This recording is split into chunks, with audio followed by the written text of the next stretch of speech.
out of control, and it's both parties. The Republican Party's been controlled opposition. They have not had these tough fights. That's right. That's the tough fights we're going to have. I mean, and to be fair, so people understand, and it's not an indictment to your point about both parties, but another $8.4 trillion went to the debt under Trump administration. And to be fair, COVID had a huge part of that, but it's $3 trillion even before COVID hit, to your point. And I remember talking, by the way, you'll appreciate this, Steve. I remember being in Marine One, talking to President Trump, about the issue of the deficit. And he literally looks at me and he goes like this with his hands. And he said, printing press, and literally dismissed it. He was kidding. Well, I'm not the way he governed the first 4 years. I'm not sure he was. By the way, the first couple of years, the deficits were under, I think, $400 or $500 billion. We came very close to actually trying to balance it. If we went back to pre-COVID spending, I mean, Scott Besson says this all the time. We don't have a revenue problem. And this is for everybody would think about having to increase your taxes. We have a spending problem. I mean, post-COVID, we've had explosion of some of these programs. I think you got to get your arms around them. But once again, these are going to be huge fights, and they're not going to be painless. What I liked about Johnson today for the first time, because I think he's tapped us along and overpromised, and now we're in a situation that, we have to do a CR, which we hate. If you think that the MAGA base and our show, we represent the hardest core of the hardcore. Yep. If you think we like sitting here and basically not lighting up the phones and accepting Joe Biden and Kamala Harris's budgets, it's a tough pill to. And it's a hell of a thing. I mean, I'm enjoying watching this in some respects. No, but what I liked Chips, get ready for the laugh riot of the year. Welcome to the magnus opus of political theatre, Gavin Newsom's How to Be MAGA Light. Seriously, as we gear up for the 2028 elections, our dear Governor Newsom is dipping his toes into water red enemy. So there he is, Gavin Newsom, sipping his Napa Valley finest, thinking, how do I win over these MAGA folks? I hope it's not going to rain. And bingo, he decides to buddy up with none other than Steve Bannon and Charlie Kirk.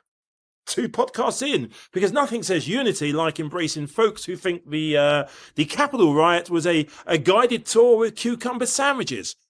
Not. The MAGA guest list for his podcast, Extremist Edition. That's what we're talking about here with Newsom. But why stop there? Gavin's website might soon feature guest blogs from a whole who's who of MAGA nut jobs. Is that thunder? Let's just see who we've got lined up on Gavin's podcast website promo. Alex Jones, he'll handle the wellness section, offering tips on how to turn paranoia into protein shakes. Marjorie Taylor Greene.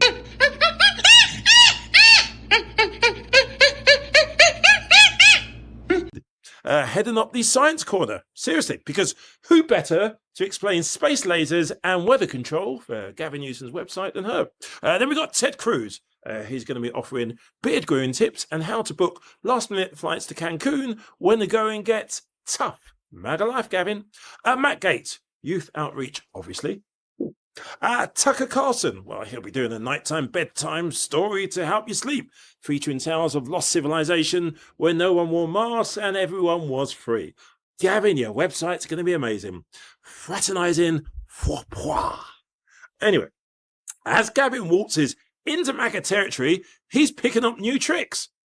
Maybe I'm going to get this done before the rain goes. Maybe next he'll host a podcast called Both Sides Now, where he debates himself on whether California should succeed or join Florida to form the ultimate free, dumb state. Yeah.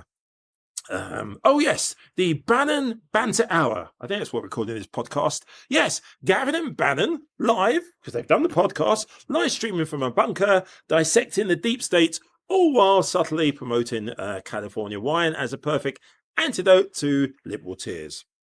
It's the crossover episode we never knew we needed, and to be honest with you, probably don't really want. Yes, Charlie Kirk's College of Constitutional Confusion. Seriously, I can't carry on with this. Let's not forget webinars with Charlie Kirk. Seriously, Gavin, put that on your website, where they unpack the Constitution using only alternative facts, lies, of course. It's educational. It's enlightening. It's entirely bullshit. Yes. And of course, for Gavin, the grand finale, the MAGA Gala. Jump in, led by Newsom. Make America grape again. Celebrating those bipartisan vineyards. Oh, I'm going to get this done as a cloud over my head.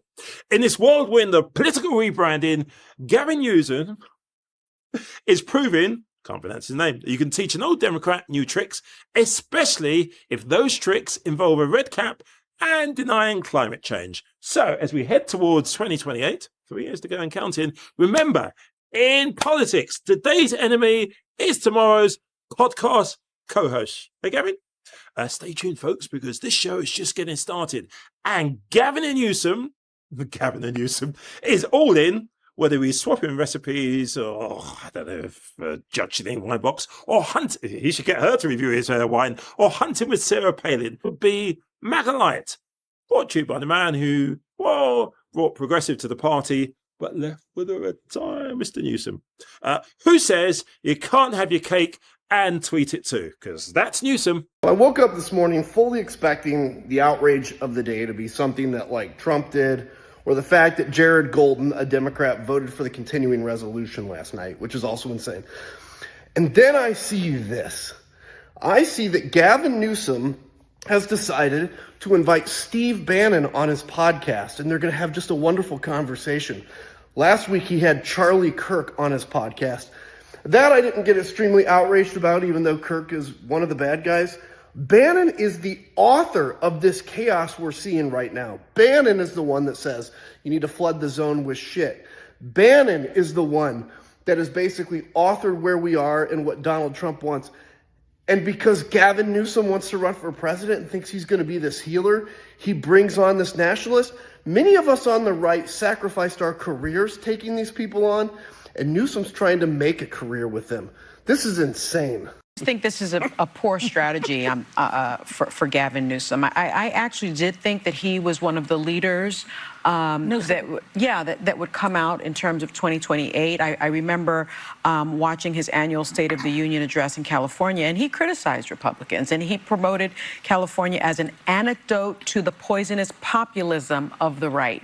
Now he has a Steve Bannon on the show who's saying, you know, you're going to get to populism. There's a long road. He gives zero pushback there. He gives zero pushback, as Sarah pointed out, to really what is a slur against Senator Warren, a sitting senator. He gives a platform and normalizes, in my view, an election denier and someone who is the person who is behind Project 2025.